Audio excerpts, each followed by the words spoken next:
Today is our first in a series of dyslexia stories. Paul Hull has been so gracious to share his story with us.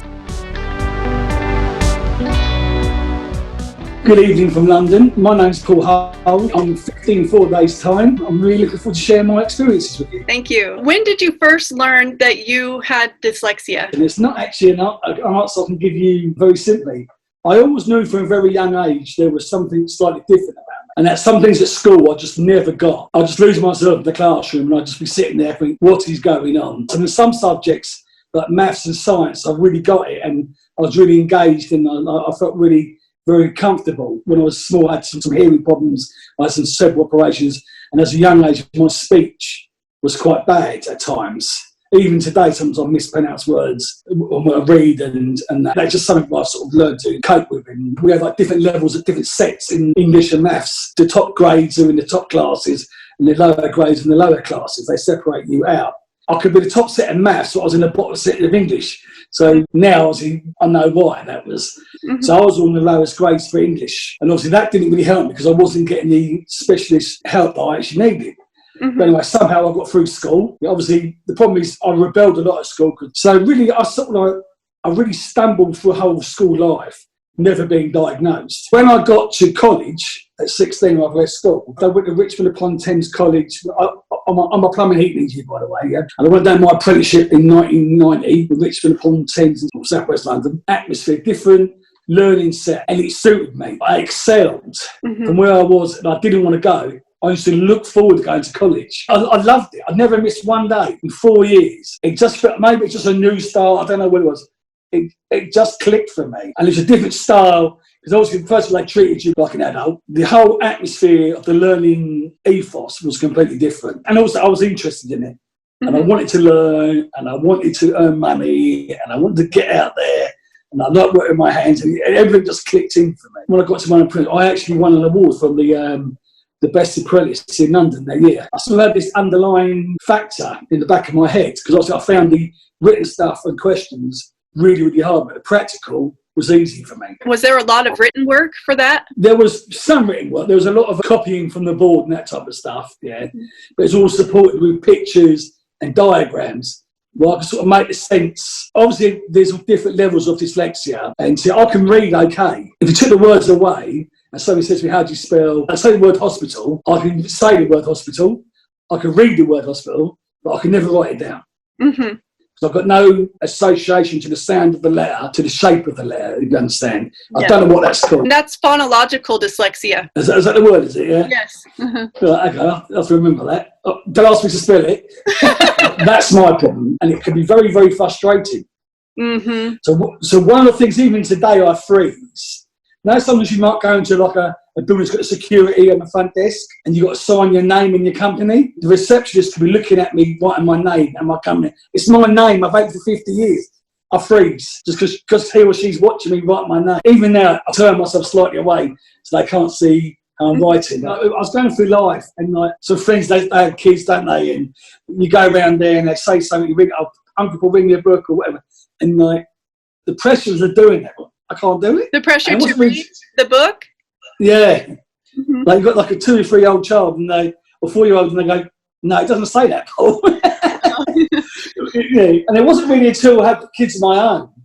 And my daughter loved the Dr. Seuss books, which are really, some of them are really hard to read because they're like hot pop and it took me a long time to read those books. Oh yeah, a lot of them have made up words. Yeah, but she loved them, and it was like, it's my worst nightmare. I was going through life and I thought, well, this is getting a bit ridiculous really at times. I just hate it. I absolutely hate it. If none of these stupid questions on Facebook, I'll say, and what's the one changing the things?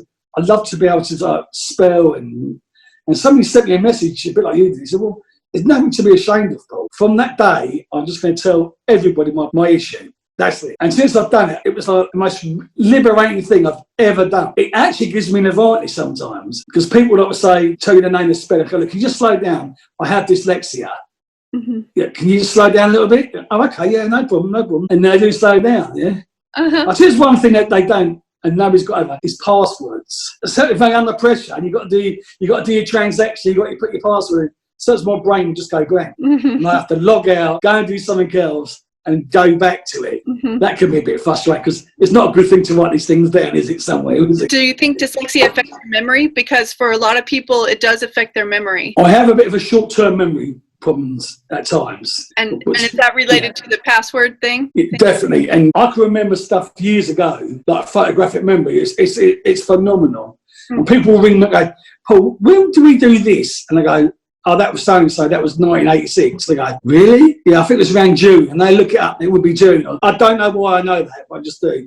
But then somebody will say to me last week, sorry, I forgot, I can't remember. And I really don't know. But it can be, somebody will say something. What I've now got the habit is I do voice notes on my phone, or I put it in notes in my phone. Mm-hmm. If somebody says something, so don't tell me that.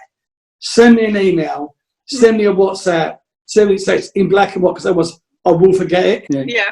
And obviously, which makes me incredibly frustrating to live with at times. Because my girlfriend will say something, oh, can you go and do this? And I will genuinely forget, and she thinks I've forgotten on purpose. If you never live with somebody who has something like that, it must be very frustrating, I've got to say, at times. And my brain's always been very good at practical thinking. I call it like thinking outside the box. Mm-hmm. What I've been told to people who, I don't say I ever suffer from dyslexia nowadays. I say I have dyslexia, right? And I actually think some things, it actually gives me an advantage over the normal people type thing. I look at things differently, especially when we do stuff at work or we have problems, or I can look at things and I can see something, we've got to do it like this. And one of the guys at work goes to me, I just know it's going to work, but I could never explain how it's going to, why it's going to work. I just knew it was. It's very difficult to explain to somebody who's never lived with or has anything like this. I find it very hard to shut my brain down at night times, because I'll start thinking, and then sometimes I have these real major brainstorms, and I literally like be doing voice notes stuff for hours. And I thought, right, I've got this idea, we're going to do this, we're going to do that. And I could be up at 2 o'clock in the morning. I don't need a lot of sleep. Uh-huh. I can sort of function about 4 hours. 5 hours. You are lucky. How many children do you have? I just got 2, but a boy and a girl. My son's 15 and my daughter's 12. Do either of them have dyslexia? I think my daughter's showing some signs. We're just in the process of trying to get her tested and see where she is on that, really. But she's really bright at school. She's very bright. So it hasn't affected her schooling up to, earlier? Up to now, no. Getting back to what was so like with kids, and then obviously nowadays there's a lot of help, which in my day there wasn't there for my parents. And I've got to say that I'm very, very lucky. I have both my parents are still alive, luckily for me. But I've got 2 very, very good parents who supported me every step of the way. And I know modern families and nowadays, and some families are not together all the time, but it's very important for both parents to embrace their child when they do have these gifts. Because it can be very challenging at times, and to have the support, because sometimes not all teachers, like I always say, there's good and bad plumbers, there's good and bad lawyers, there's good and bad teachers. Yeah? Not every teacher is brilliant, yeah. Most of them are, by the way, but to have that home support is phenomenal. And they got to feel, I always feel home is home. It feels safe, it's home. And just to have that network, if they've got older brothers or sisters or whatever, it's just good to have a stable atmosphere around, because you do need it. Brain can just slow down a little bit. There's a lot on that Facebook page where we met. And it still seems a lot of younger children, the parents not getting the help they need. And that's something we must campaign for, because these kids need help. And I'm actually starting a campaign, mostly just for California, for changes in my state. And I always say, when I do some of that stuff on social media and that nowadays, and we've got this new organisation like this hashtag made by Dyslexia and stuff like that, and people say, why do you bother? Because, well, if I can just help one child, one person, then I've done my job. Because I don't want anybody to be able to feel isolated.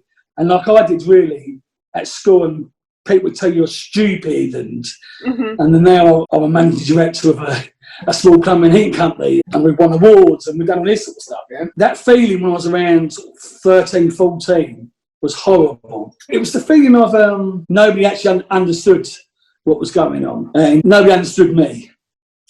That's what I felt, really. And that's probably why I rebelled at school so much and ended up didn't go in and playing truant and stuff like that. A horrible thing to say, really. My best day at school was the day I left. I absolutely hated the whole school experience.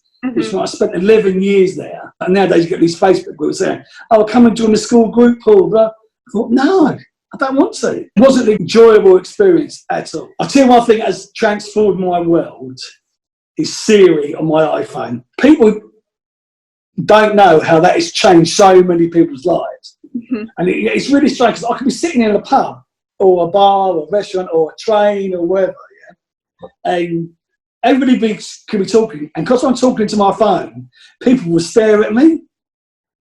And I go, I have dyslexia, that's why I'm using my phone. Because sometimes I could just be saying odd words. I could be writing something down an email. And I know, it could be, I know, the word chloroform. How do I spell that? How do I spell that? Yeah. And then my accent, sometimes Siri doesn't get my accent, so it gives me something else. Oh, and but I get there eventually. Do you know what I mean? But somebody just like types there, blah, blah, blah, blah, and they're off. And the same thing could take me 15 or 20 minutes. But I get there, so we overcome. That's what we do. I mean, anybody who watches this and they're really struggling, get a smartphone that's got Siri or whatever the Android version, I don't know what that is, and it really does help. It is phenomenal how it's changed my life. And obviously, my biggest thing is like I always use the wrong one, even now. Yeah, the 3 different ways to spell there, and yeah. Yeah, I mean, who invented that? Come on. The English. You guys did. Who? Come on. Somebody had a sense of humour who done that, didn't they? It's absolutely horrendous, isn't it? Yeah. So I'm a big believer in positive thinking. I've got a couple of sayings, and I like one of my always sayings: never give up. Even like today, I'm exactly the same. Nothing ever beats me. I will always find a way. There's probably somebody right out there this moment as we do who's feeling really, really sad and depressed, and nobody gets me, and I'm on my own, and no, you're not on your own. You're not on your own, and it's getting these messages out to people. And it just, obviously, I think it's quite a teenage thing as well, where I think obviously you've got your hormones change your life, and there's a lot of pressure on children now with exams, and you've got to get this grade because you want to go to this school or university, and there is so much pressure on children. And also with social media, every little thing of their life is marked now, isn't it? And it's about educating other people as well, because like I had somebody recently, and I thought I was quite reasonably intelligent. So I said, why don't you just use the dictionary? And I went, I can't, because we'll sound it out. I went, I can't sound it. What? You can't sound the letter? I went, no. And I think he thought I was messing around. I went, I'd love to learn to use a dictionary, mate. It'd be the most useless present you could ever buy me would be a dictionary. So, in the past, when people would point out the fact that you can't spell, did it make you feel bad about yourself?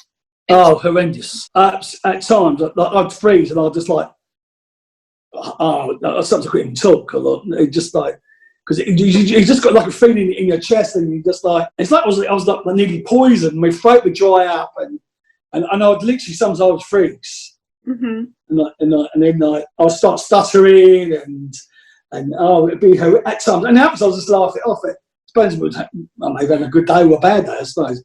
But also, I just think now straight away, go, no, sorry, look, you've got to give me a couple more minutes. I've got dyslexia.